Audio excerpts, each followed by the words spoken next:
Production and distribution of City Club forums on IdeaStream Public Media are made possible by PNC and the United Black Fund of Greater Cleveland, Incorporated.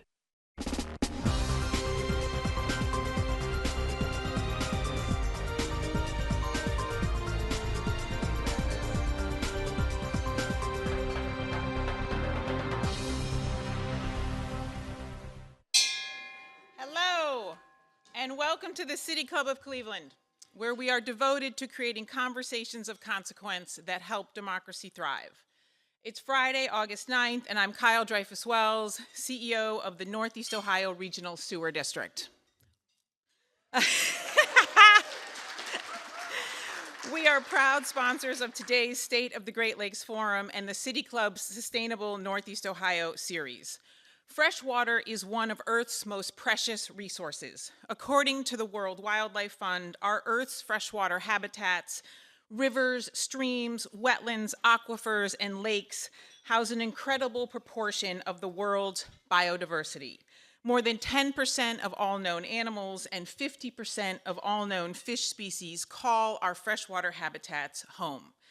As the world's leading conservation organization, the World Wildlife Fund works in nearly 100 countries to conserve nature and reduce the most pressing threats to biodiversity. This includes safeguarding the world's freshwater resources and landscapes to support this diversity and human livelihoods.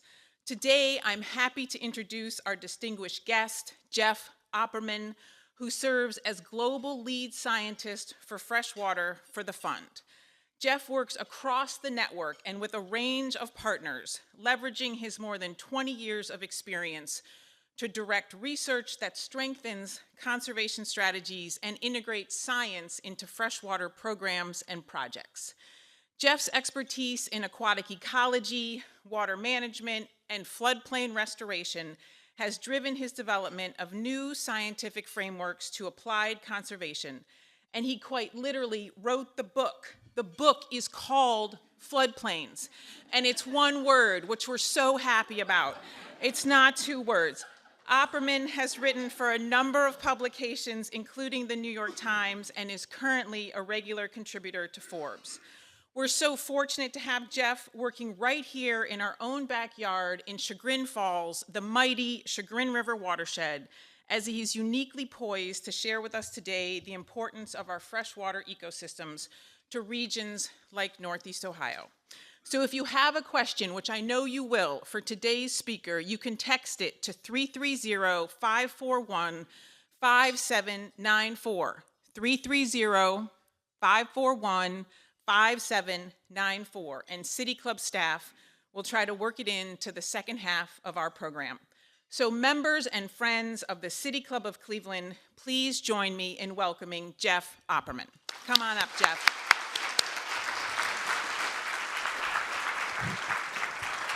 Great. Thank you. Thanks very much. Well, thanks for that great introduction. And I was just telling Dan Malthrop a story, and then he encouraged me to tell it. So I'll start with this hopefully very quick story. So 9.5 years ago, I was sitting in the previous City Club at lunch with a speech in my pocket, wondering if I was going to give it. And that was because my boss at the time, Mark Tersick, who grew up in Cleveland and was the CEO of the Nature Conservancy, was supposed to be the speaker, but his flight had been canceled. He was delayed. They didn't know if he'd make it. And at 7 o'clock that morning, they asked me to write a speech and be ready to go. And so I came, I was ready to go. I was totally excited and scared. And I didn't know if I was disappointed or relieved when he walked in the door. But he walked in the door, so I didn't give the speech. But I actually, and now I'm realizing it, I started with the same story that I'm about to start with. So that's full circle here. But today I'm going to tell a big story about how water flows through the history of Cleveland and this region. It's a story that starts with abundance and optimism, incredible economic growth, but it's a story that then descends into degradation, pollution, literal fire, and the most unfortunate cameo ever in Time magazine.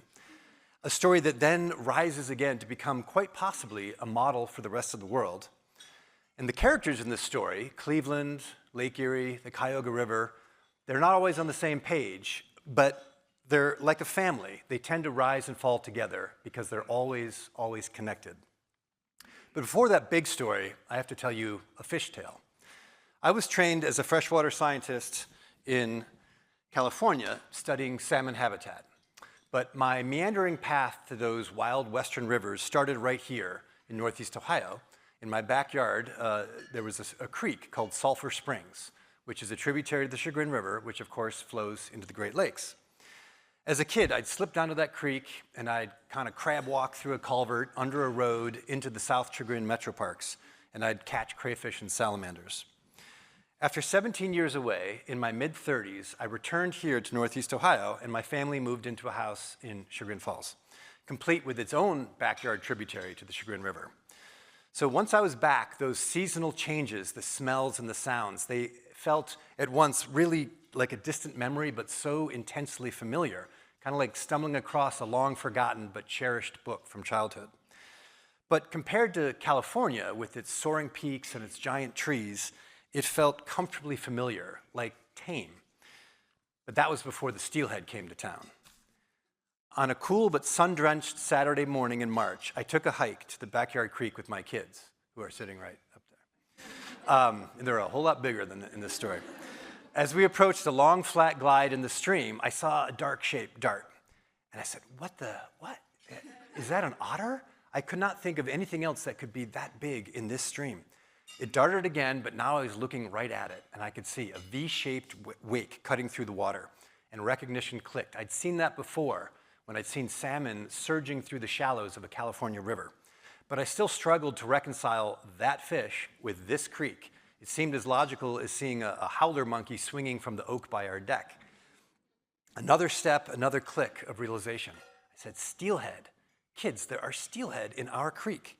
And now I remember, just a year before, a huge flood had destroyed a century-old mill dam that had been the primary barrier for steelhead to move up. That dam in Gates Mills was the primary barrier preventing steelhead from moving from Lake Erie up the Chagrin River. And now, just to clarify, steelhead are basically rainbow trout that live the life of a salmon. They're born in a stream, they get big in an ocean, or in this case, a Great Lake, and then they return to where to their birthplace. When that dam had blown out, I told my kids, the steelhead are going to be able to get all the way to the falls of Chagrin Falls. But I never thought they'd make it to our backyard, because even though it is a tributary, its connection to the river was 600-foot culvert buried underground under an apartment complex. So these were big fish, nearly 3 feet long, and it must have been a really high flow with a rainstorm the week before that had given them the space to come up. But now, the watery habitat was dropping. It had been dry, the water was dropping around them, exposing these huge bodies in this creek. 4 of them huddled together where there were some roots that draped into the stream, and one of them was trying to hide behind a rock in the middle of the creek. He was so comically out of proportion with his surroundings, he looked like a Great Dane riding in a Mini Cooper. But they weren't going to last long as the water dropped, and so the kids begged me to rescue them. We got a net and a 5-gallon bucket, and the great steelhead rescue was on. I waded into the deepest part of the pool. I flushed one of those fish upstream, and my son Luca pounced with a net. The first fish we caught was shockingly beautiful. It had a blaze of red shot through a constellation of black spots on its glistening flank. As I transferred it from the net to the bucket, I struggled to hold on to its 10 pounds of muscle. I awkwardly carried that sloshing bucket to the Chagrin and dropped it into that much bigger channel, repeating the task 4 more times.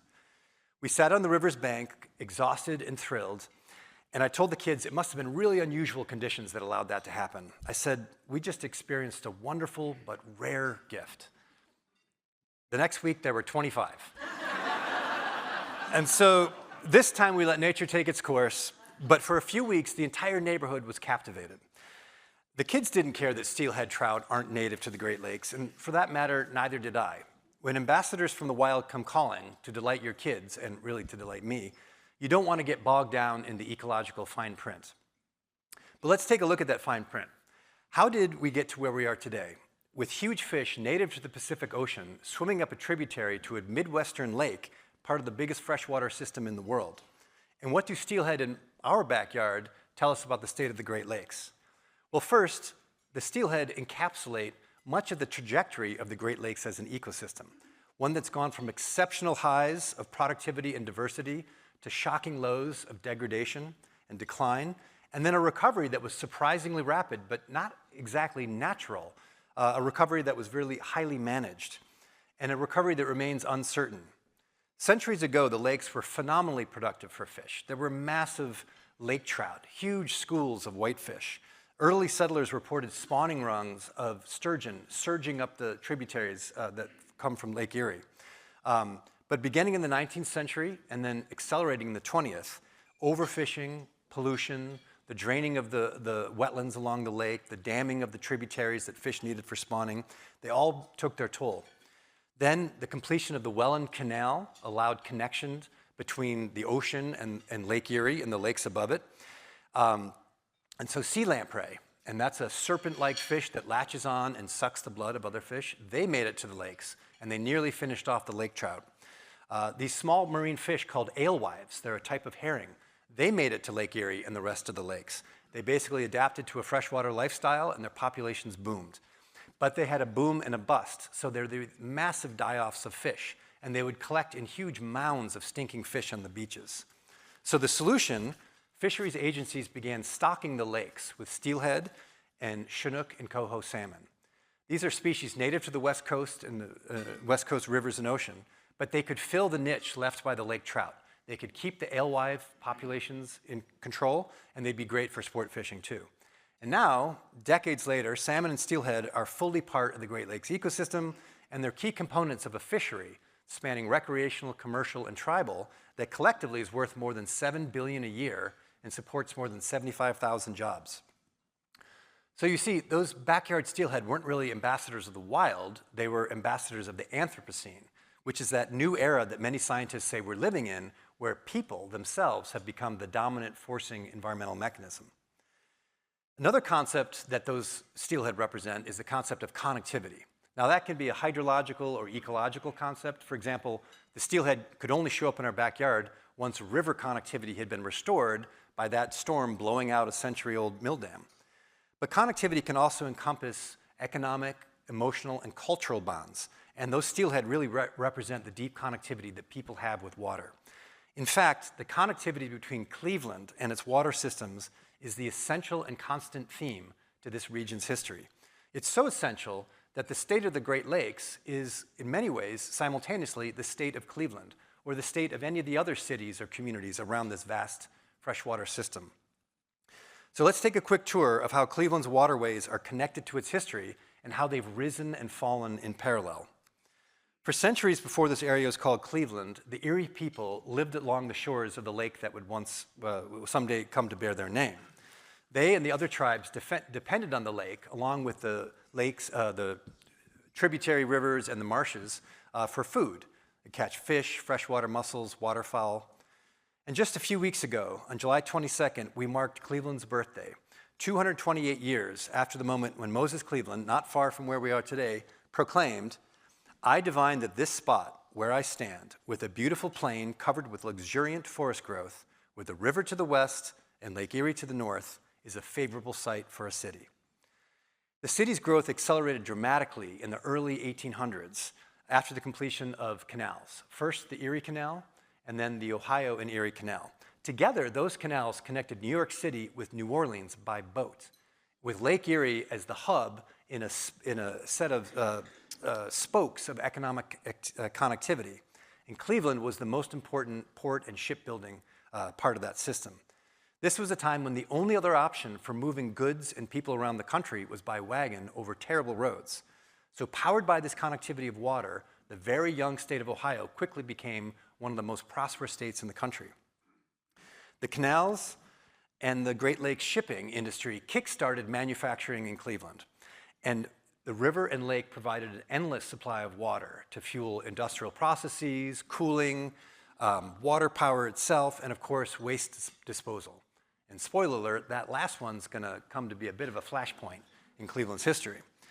But long before that notorious event, Cleveland had become the 5th largest city in the country by population and truly one of the wealthiest cities in the world at that time. That lofty status was built on a foundation of water resources that were underpinning manufacturing productivity. But for decades, all the associated water and air pollution that came from that productivity was simply viewed as an unfortunate byproduct of a hardworking, successful city. In fact, in some ways, it was viewed as a marker of success. But the world was rapidly changing, and by the 1960s, rivers and lakes befouled with waste were no longer accepted as byproducts of success. In the blink of a cultural eye, they had become the markers of failure. So many of you here know that the famous 1969 fire in the Cuyahoga was not the first fire. In fact, there had been about a dozen previous fires. And it was not close to being the biggest or the most damaging fire. But that fire, the unlucky 13th, was the one that caught the nation's attention. And for the next 50 years, basically my whole lifetime, has indelibly connected Cleveland to the image of a burning river. Why did that enduring connection happen? Why the 13th fire, and why Cleveland? After all, many other cities had experienced river fires, including Chicago, Detroit, Baltimore, Buffalo, and Philadelphia. Well, a few months after the June 1969 fire, Time magazine was launching a new section on the environment for its magazine. And the first edition of that new environment section was called Our Ecological Crisis. And they were looking for a sufficiently provocative story to really hit the mark. And a river catching fire certainly fit the bill, even though it had been months before. Because the fire in 1969 was relatively modest, it had been put out before any photographer got there. There were no photos of the fire. So Time magazine grabbed a 1952 photo and ran the article. It just so happened that that issue in August was 1 week after the moon landing, and it was the same week as the fatal accident at Chappaquiddick, and Teddy Kennedy was on the cover. And so it just so happened that that became the highest selling issue in Time magazine's history. And so 173 years after Moses Cleveland celebrated the beauty of the Cuyahoga and Lake Erie, and because of a story that only became national because of a series of quirks in timing, and a story that was made vivid, if maybe deceptively real, by a 17-year-old photo, millions of Americans opened Time magazine and got reintroduced to Cleveland as the city where the river burns. An unlucky 13th fire indeed. Oh, and not to be outdone by its weekly rival, Newsweek had proclaimed that Lake Erie was the Dead Sea. So water had underpinned Cleveland's phenomenal growth and success for a century, but now suddenly water had become the defining symbol in the image of Cleveland as a failure. So the fire and the dead lake represent rock bottom in that connection between Cleveland and its water systems. And that's because the connection was so one-sided. It was such a classic case of an exploitative or extractive relationship. But when you hit rock bottom, you push up towards the light. And so again, what was notable about that 1960 fire was not that it was the first time that the river burned, or the 5th, or the 10th. It was the last time the river burned. And in fact, rock bottom for the Cuyahoga was probably a decade before. Local leaders and agencies were already working to improve conditions in the lake and the river. But it takes some time to turn around a system that's polluted. And so even though things were moving in the right direction, the river decided to catch fire just one more time for old time's sake. So that 69 fire is often hailed as the catalyst of the Environmental Protection Act, the Environmental Protection Agency, and the Clean Water Act. And the narrative generally holds that it was that federal response that compelled and drove Cleveland to clean up its waterways. And those were crucial, no doubt, and particularly a huge infusion of federal funding. But Jonathan Adler, he's a law professor here at Case Western, has documented how efforts to begin cleaning, local efforts to begin cleaning up the lake and river were beginning well before the federal effort, and in fact, before the fire. Why were things moving in the right direction before the fire? Well, 2 years before the fire, something else remarkable had happened in Cleveland.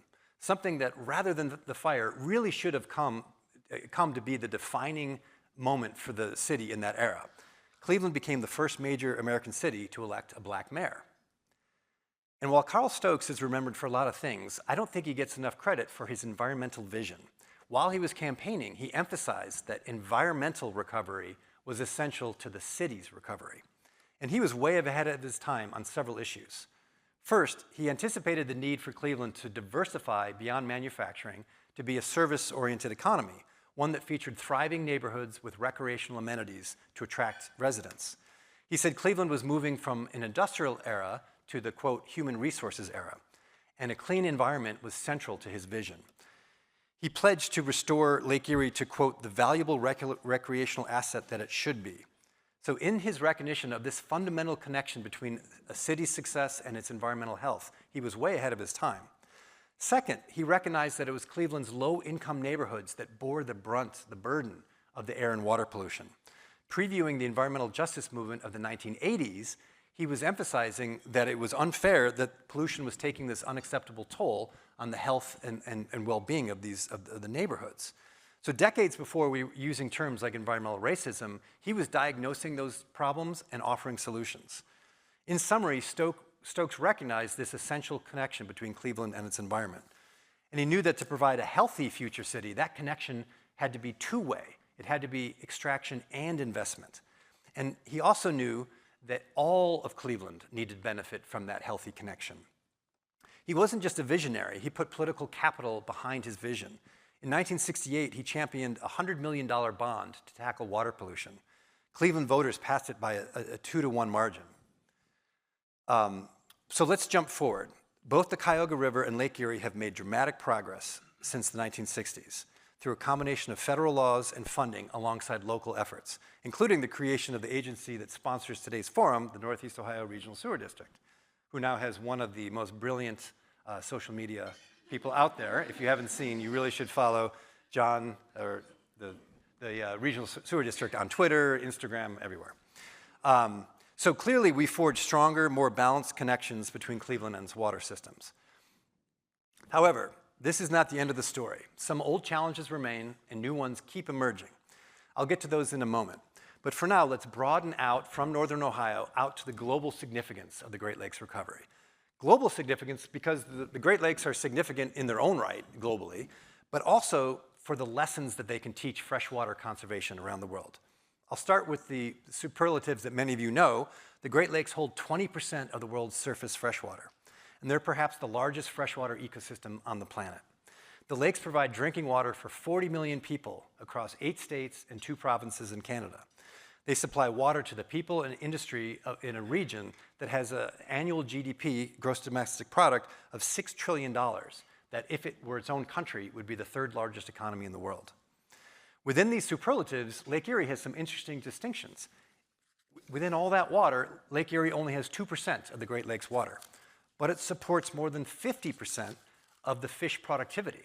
Why is that? Because the Lake Erie is by far the shallowest, warmest, and most productive of the lakes.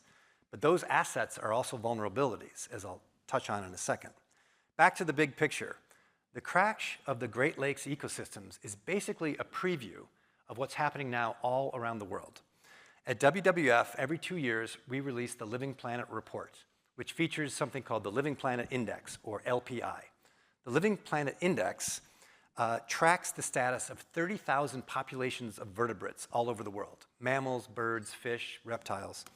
Think of it as a global index fund for nature. And the way an index fund tracks the general status of a market, the LPI tracks the general status of wildlife around the world. And that general status is sobering.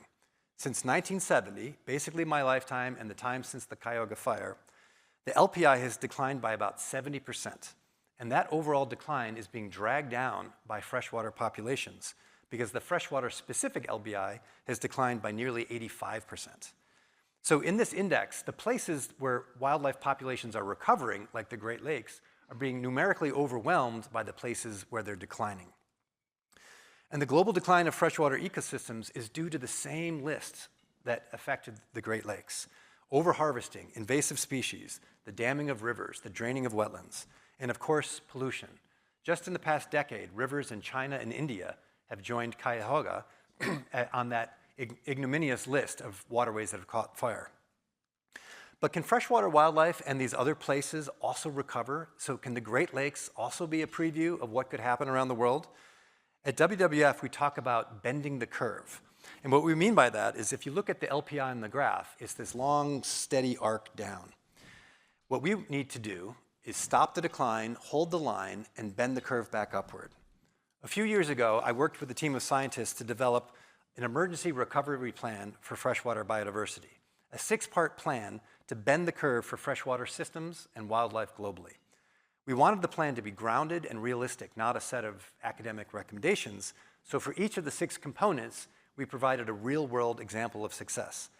Well, the Great Lakes can offer an example for each of them, most notably, of course, the improvements in water quality, but also replacing overharvesting with sustainable fisheries management, removing dams to restore free-flowing rivers and river connectivity, protecting and restoring wetlands, focused management to reduce the effects of invasive species, always a challenge, and working to prevent further invasions, such as the huge efforts to keep the Asian carp out. Although I just heard that now the alligators are here, so I don't know if you know that, but if the carp get here, at least the alligators can eat them. The Cuyahoga River could serve as a flagship for bending the curve. Sections of the river that literally had 0 individual fish now have more than 40 species of fish, including many species that are associated with good water quality. Ohio also ranks among the leaders in states that are removing obsolete dams to restore free-flowing rivers, including 5 dam removals on the Cuyahoga. Only 1 remains, the Gorge Dam in Cuyahoga Falls, and that's scheduled to come out in the next couple years. And when it does, it will complete the river's transformation from flaming to free-flowing. So much of Mayor Stokes' vision about environmental amenities has come to pass. Cleveland's lake and river are now assets. Vibrant urban ecosystems have sprung up alongside restored natural ecosystems. Restaurants and boathouses line the Cuyahoga amid a growing downtown population. Lake Erie fisheries generate more than $1 billion of economic activity per year for northern Ohio. In Cuyahoga Falls, the dam removal there revealed rapids that now are the place for an amazing kayak race. So today, Cleveland has another young mayor who echoes Stokes' themes that to thrive, cities must invest in environmental amenities and to make sure that those benefit all in Cleveland. Mayor Bibb has put the connection between Cleveland and its water resources as a centerpiece of his administration. Ensuring that the connection between people and nature is available to all neighborhoods, not just the high-profile riverfront and lakefront, will continue to be a challenge. But there are some promising signs.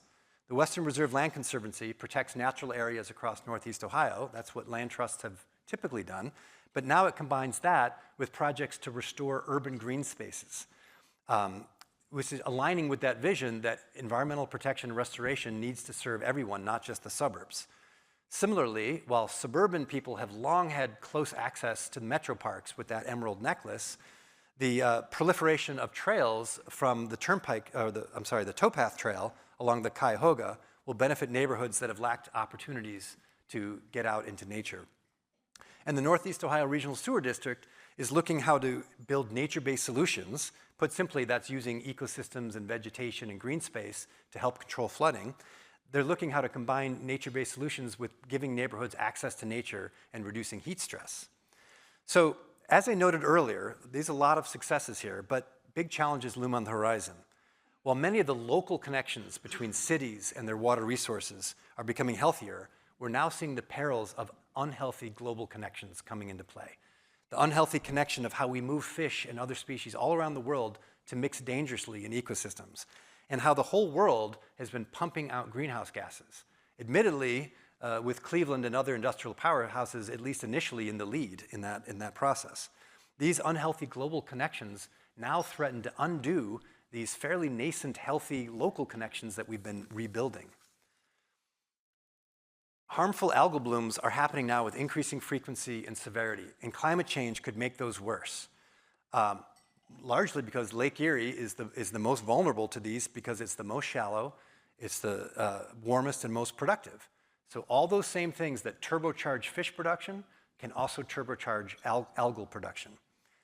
I remember sitting in a national conference in 2014, and the speaker put up an image of an unnaturally green lake and a boat kind of cutting a V through that lake. And of course, it was Lake Erie. It was during that time when a huge algal bloom had shut down Toledo's water supply for 3 days. And I sat there thinking, really? Lake Erie gets, what, 20, 30 years of being the good story? And now it's back to being the image, the national image of failure between people and water? It shows how tenuous things can be.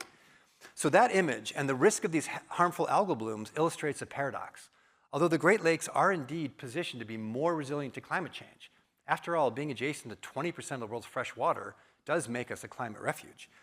But for many of the things we care about, we're in the same boat as the rest of the world in that we all need there to be a global healing in the connection between people and nature, otherwise, at a planetary scale. Otherwise, we're going to keep seeing these negative impacts. And maybe this week reflects that. We can talk. I'm sure people want to talk about that. But this week's been a pretty rough one in terms of storms and floods and such. And so we'll take bigger and bigger risks with these things that we care about unless we have that healing. And of course, our country has a pivotal role in that global healing. And as citizens and voters, we can do our part.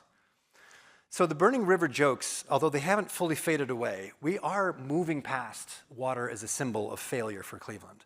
And if we keep moving forward, it's clear that water, clean, healthy, abundant, supporting ecosystems, recreation, and industry, that water can once again underpin Cleveland's success. I'll close with a last reflection on connectivity, how rivers and nature overall can inspire strong emotional and psychological connections between people and place. They say you can never go home again, and also that you can't step in the same river twice.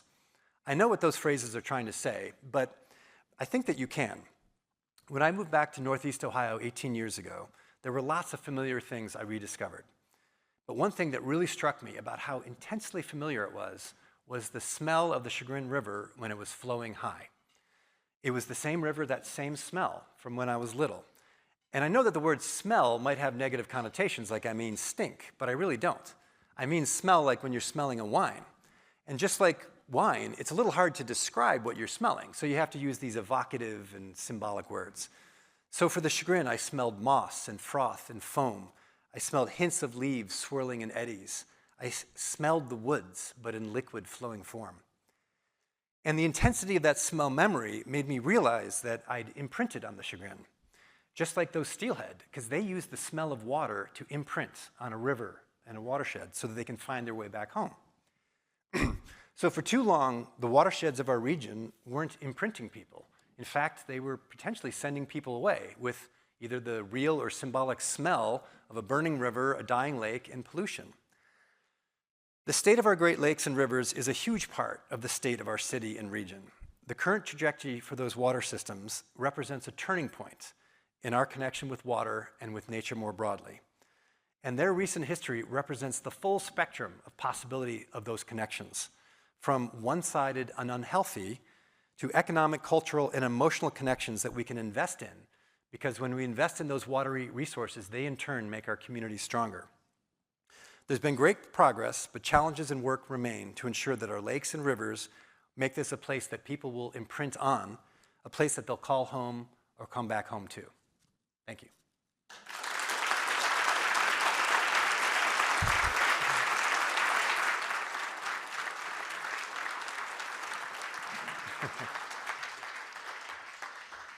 We are about to begin the audience Q&A. For our live stream and radio audience, or those just joining, I'm Cynthia Connolly, Director of Programming here at the City Club. Today we are joined by Jeff Opperman, Global Freshwater Lead Scientist at the World Wildlife Fund as part of our annual State of the Great Lakes.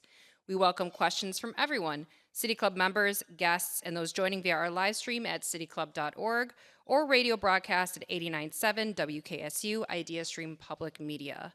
If you'd like to text a question for our speaker, please text it to 330-541-5794. That's 330-541-5794, and City Club staff will try our best to work it into the program.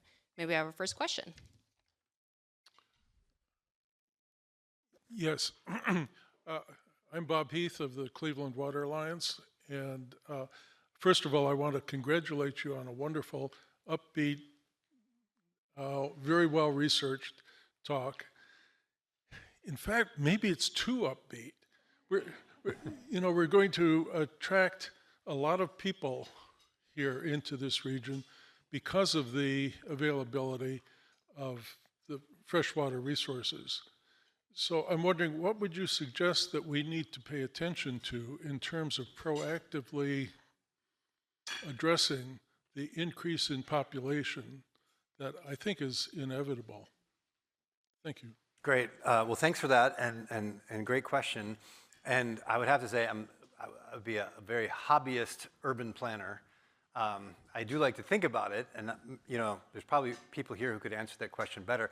I mean, certainly things like transit-oriented development, and it's really heartening to see the demand for downtown housing, and a lot of construction of apartment buildings, a lot of conversion to apartment buildings, a lot of demand for people to live in walkable areas.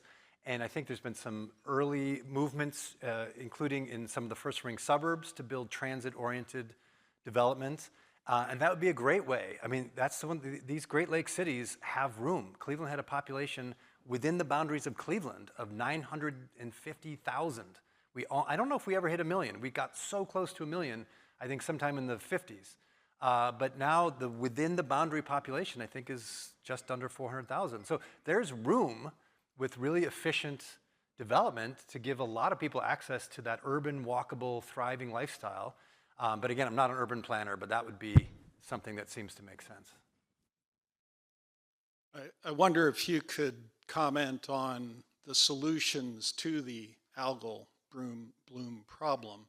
And one of the specific issues that I think the state of Ohio is ignoring is the combined agricultural feeding operations, otherwise known as CAFOs, and wondered what your and your organization thoughts are on that topic.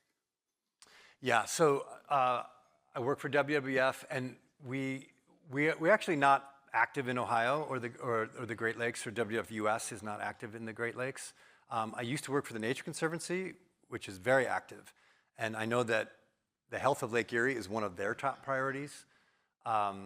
And I know there's H2O Ohio. They have a 4R program really focused on how fertilizer is being managed, because so CAFOs, the intense animal feedlots, and their waste is a big part of the nutrient loading in Lake Erie. And then there's just the broader agricultural land use, the crops, and how fertilizers are applied. And so there's movement towards ensuring that farmers are applying the right fertilizer at the right time, in the right amounts, and the right type of fertilizer, all the 4 R's. If you do that well, they'll actually save a lot of money by using much less fertilizer, and less of it will be running into the lake. But I'm not probably the best person to talk about the policies for CAFOs or that, just other than we clearly have to make some decisions about how land use is affecting our freshwater resources, and that we had a couple decades of success, and now we've got a real challenge with the increased phosphorus loading, and it's coming at a time where climate change is driving more intense rainfalls, which flushes it out, and warmer conditions in the summer, both of those making it worse. So, we don't have time to lose to get on top of it. So we have a text question. Water quality has been making headlines lately in part due to the Paris Olympics. Paris invested heavily in control rainwater and sewage runoff, but to no avail. If Paris and multi-billion-dollar budget with Paris and the multi-billion-dollar budget behind it cannot get a grip on water quality, what advice do you have for smaller municipalities who are struggling with protecting their own watersheds? Well, I think that, I think it could be that what Paris has done would be defined as a success by most measures. I think they dramatically improved water quality in the Seine, and there's a whole bunch of values that you can get out of a river. The highest, I have seen somebody whose goal is it to go around the world and make rivers drinkable again, as in just you dip and start, that's probably a little too ambitious. Swimmable is the next level. That it's a very, very ambitious, right, for an urban river to become swimmable. But an urban river can come a long way to be a whole lot better and safe for wildlife and fish, and safe as a place to recreate. And then even, swimming could be safe under most conditions, but not immediately after a rainstorm. And so we all saw the opening ceremonies. So what happened in Paris? They had an opening rainstorm. That was really, I can't imagine what the people who were in charge of managing the Seine water quality must have thought when they looked at that forecast and they saw that rainstorm, because it really was just an unlucky roll of the dice, I think. I think if it hadn't rained like that, we might be talking about how the Seine made this dramatic transformation. So just to keep it in perspective. So I'm sure they did a lot of the same things that our sewer district here has been doing. I mean, there's state-of-the-art technologies that people work on. There's upgrading these aging sewer systems, and there's integrating nature-based solutions into how we manage runoff, because cities are full of impervious surfaces. If we can start putting a lot more green space, parks, daylighting creeks, floodplains with one word for floodplains, that helps deal with all that rainfall and keeping it out of our sewer system as much as possible. And as I mentioned earlier, all those things can double as recreational spaces for people. And so we can build cities that are really green. They call them sponge cities because they soak up water. But what's the sponge? It's not a bunch of giant sponges, which would look kind of weird. It's a bunch of ecosystems and parks and nature, and that's a city that people want to live in. So that should be a big part of our water quality solution. I'm wondering, for all the good that we could do here, there are so many risks that can come from further north, from other Great Lakes, that we don't even hear about, let alone know how to respond to, like proposed copper mining in Lake Superior, Pipeline 5 running the Enbridge line.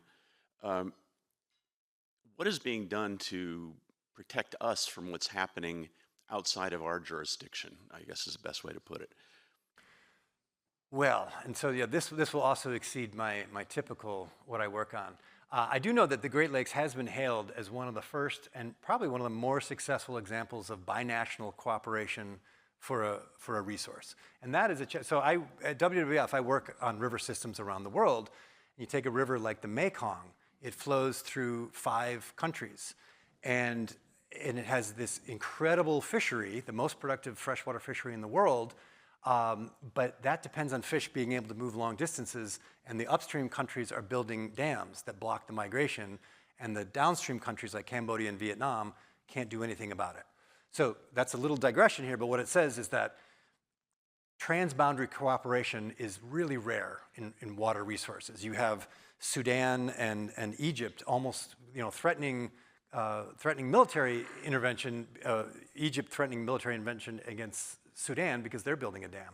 So Canada and the US began cooperating in the 50s or 60s and really worked together on water quality issues. International Joint Commission, is that what it's called, the IJC? That's still in place, that's still a priority for the State Department. So there's a lot of ways that the countries are communicating. And then of course, I mean, to a certain level, we rely on this federal system of federal and state laws that when things are affecting other states, they would trigger federal laws like the Clean Water Act and the Endangered Species Act comes into play. So, I mean, it's maybe not the best answer, but we do have a whole regulatory system in place to try to account for these transboundary impacts. For your talk, it was actually, as Bob said, very inspiring. And keeping on that theme, I'd love your thoughts on this as a place to work. For folks that are considering their careers and coming into this profession, it really seems to me that we're talking about the most complex issues that have to be solved: law, policy, finance, economics, engineering. So your thoughts for folks that are considering, they want to come into the environmental field, they want to make a difference, it really seems like this is a place to be, and I'd love your thoughts on that. Yeah, well, so I clearly think it's one of the most interesting jobs you can do. And I do think because I think that there was a time where people thought of environmental issues as sort of a nice to have. We want to, and you might look at WWF and we have a panda symbol and we focus, people might think, oh, you protect the tigers, and nothing against tigers. I want there to be a world with lots of tigers in it. But the environmental movement and what WWF focuses on is that plus so much more, because we're really talking about things that are now existential. How are we going to feed 10 billion people with healthy, nutritious food that's done in a way that doesn't convert the rest of the remaining forests and that doesn't exacerbate the climate? We risk solving the energy side of the climate challenge and then the agricultural side of the climate challenge just pushing us, continuing into dangerous territory. We really have to get the agricultural system working as well. So how do we feed people? How do we keep this? How do we keep within these safe planetary boundaries? How do we keep people safe from floods? And that's a major thing that I focus on. Flooding is going to become more, it's already the biggest, most expensive disaster annually around the world. Consistently, river floods are the most damaging. And if you look at the climate forecast, it's pretty scary with the increase of flood frequency and intensity in much of the world, basically in the most populated parts of the world. And so we need to figure out how to keep people safe and to do it in ways that are also accomplishing other goals. And so I think that what's exciting about this moment is that we're moving into a time where we should be recognizing that solving environmental issues is fairly existential to having a world that we can live in and want to live in. So maybe that's a bit more grandiose than what you were asking for. Speaking of climate change, for the last 3 or 4 years, we really haven't had any ice cover on Lake Erie. And I was wondering what the biological effect is on the fish populations and other species in the lake when there's no ice cover and it doesn't really get cold and we don't really have snow. Yeah, I think that, so it is interesting that the lack of ice cover, there has been some research suggesting that it has some negative impacts on fish. There's some fish that spawn on rocky structures, and then when the lakes get locked in with ice, they're very stable, as opposed to an unfrozen lake and winter storms and all of that turbulence that can disrupt the spawning and the eggs. And so that's one way. Another, I think the ice covers, as you move into spring, an algal film forms at the bottom of ice that begins to kickstart the food webs so that the fish are getting an early start on feeding as the water is beginning to warm. Without ice cover, you're losing that kind of initial kickstart.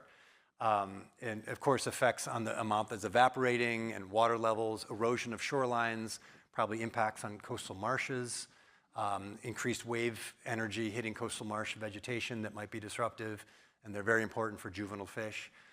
So yeah, there's a number of ways. And then of course, another thing that people, I think probably many of you recognize this, but when the Lake Erie is frozen, we don't have lake effect snow. It shuts that down. Lake effect snow requires a lake. And when the lake is frozen, it's a field. It's a field of snow. So we'll get more snow in some ways if we, well, I love the snow, but I know a lot of people don't. But yeah, so ice cover is our friend. Does World Wildlife have a position on plant-based diet? You mentioned food. We know that by not eating animals, that would help shut down the agricultural aspect of the blooms, runoff, diversion of the food we're feeding the cattle could feed people, diversion of water to feed cattle can provide for our environment. So has your organization taken a position on advocating for a plant-based diet? Is this being recorded? In the room, in big part, people are afraid to talk about it. So No, I think I have the answer. I mean, I don't envy my colleagues who work in food because we're a network. WWF is a network, and so we have a lot of European offices that are 100% behind the plant-based diet, and then we have other offices that are not. I have my colleague who is the lead food scientist. He developed a report called a planet-based diet. So there's a little play on the words. You almost hear the word plant-based diet, but it's a planet-based diet, and it's really focused on the end result, the end goals, not necessarily determining that a plant-based diet is the only one. There's a couple reasons for that. There are parts of the world where people do not currently get enough protein. And when people do studies about the quickest way to give more protein to developing children, animal-based resources would be the most efficient way to do that. There are places where grazing cattle or buffalo is actually a very sustainable land use. And when that land use isn't happening, it gets converted to soybean or wheat. We have talked a lot about some of the large organizations, cities, government, big organizations in this area. But there's a lot of little organizations, and we're out there on the ground, like Friends of Euclid Creek, trying to change hearts and minds of people. And it's a battle. It's a battle. I know you know that also. Do you have any suggestions of how or what we can do to reach people, because we find them just simply ignoring us. We're in the streets screaming about things, showing them pictures, talking to them, pounding on doors practically. The media is finally starting to push ideas out. What else can we do? Well, I was thinking of some things that I would recommend, and I was thinking, I bet you're already doing them. And I wouldn't want to sound as if you weren't. But I mean, you're trying to get people to connect around the importance of a healthy Euclid Creek, I imagine. I mean, I do think that appealing to people, finding ways to really appeal to their self-interest, of course. I mean, that's really just how the essence of forming political coalitions and other things is getting, recognizing collective self-interests or shared overlap of self-interest. And, creeks that are beautiful and integrated with parks generally improve housing values. There's research that shows that. Proximity to greenways and parks increase housing values. So emphasizing that, hey, this isn't just about a healthier creek and nature, this is about better housing values. Or if the park can be managed in a way that's safe for kids to really explore on their own.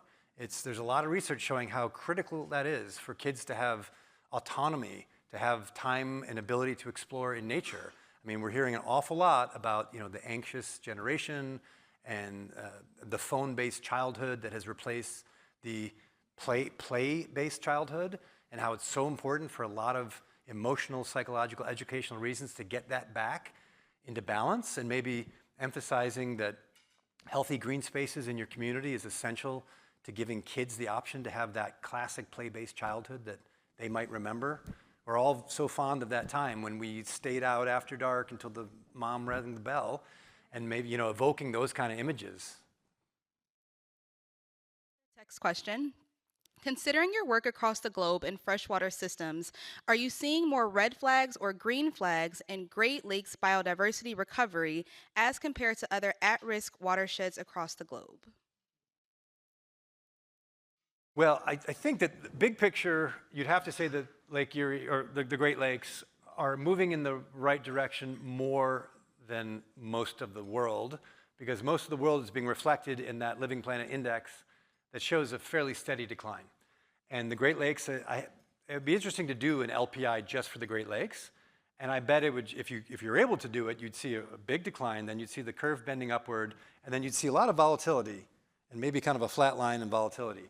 I've heard like the whitefish populations, which was a mainstay of the commercial fishery, they really recovered, and then they've really kind of just dropped again, and nobody quite knows why, and they're doing research. Why have these huge schools of whitefish just disappeared? So it's not all good news. There's invasive species like the round goby that are exploding, but those in turn provided food for the Lake Erie water snake, and I think it got off the endangered species list because there were so many of these invasive goby for it to eat that its population grew. So I think the lakes are super complicated that way. It's a lot of up and down, but it's better than most of the world, which is still in that declining stage. And so, so I guess that's how I would answer that. We have another text question. While recovery on the Great Lakes is happening and possible, how are we going to address the quiet and easily unseen challenges of micro and nanoplastics? You guys want so this would be like the PFAS and forever chemicals and things like that? Micro, yeah. Well, I do, so again, somewhat beyond my expertise here. I really focus on like migratory fish and rivers and hydropower and the Mekong River. So I know that one of the issues is, well, let's look at the source. What are the products that we're using? Can we start substituting products that won't shed microplastics, won't shed PFAS or other these things? And we do have a history of replacing chemicals. The ozone layer was CFCs. and we basically found a substitute for that. And that was an example the world came together. Now, you can't quite say, well, why can't we do that with climate change? We did it with the ozone hole. Well, with the ozone hole, basically scientists came up with a fairly easy substitute, and everybody just switched. Although arguably, wind and solar are almost at that point for being the easy, cheaper substitute. Should I wrap it up?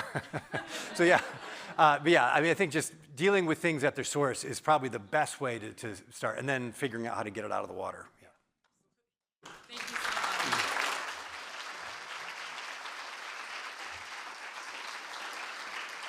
Thank you so much to Jeff Opperman for joining us at the City Club today for our 2024 State of the Great Lakes. Forums like this one are made possible thanks to generous support from individuals like you. You can learn more about how to become a guardian of free speech at cityclub.org. Today's forum is part of our Sustainable Northeast Ohio series in partnership with the Northeast Ohio Regional Sewer District. Please also join me in thanking our community partners who care deeply about our Great Lakes. For today's support for today's forum, the Lake Erie Native American Council, the Great Lakes Science Center, and the Ohio Environmental Council. We would also like to welcome guests at tables hosted by the Cleveland Metro Parks, Friends of Euclid Creek, the Lake Erie Native American Council, the Northeast Ohio Regional Sewer District, and the Shar and Chuck Fowler Family Foundation. Up next at the City Club on Friday, August 16th, we will welcome Catherine Lehman, Assistant Secretary for Civil Rights at the U.S. Department of Education. You can learn more about this forum and others at cityclub.org. And that brings us to the end of today's forum. Thank you once again to our speaker and to our members and friends of the City Club. I'm Cynthia Connolly, and this forum is now adjourned. For information on upcoming speakers or for podcasts of the City Club, go to cityclub.org.